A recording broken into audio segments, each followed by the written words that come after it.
Nagbalik na ng Pilipinas nitong linggo ng umaga si Filipina tennis sensation Alex Ayala matapos ang kanyang makasaysayang campaign sa Wimbledon Championships.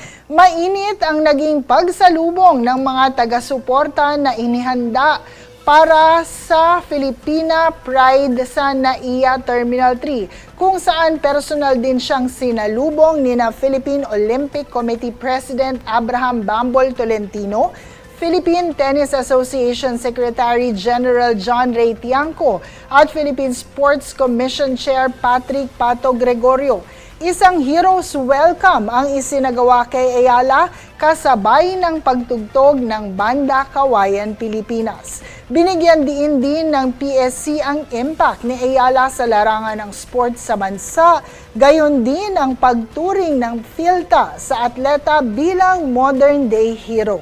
Kasunod nito, magkakaroon ng fan meet si Ayala sa July 15 sa Glorieta Activity Center sa Makati bago ang kanyang susunod na North American Hardcourt Swing sa Mubadala City DC Open sa Washington DC sa July 27.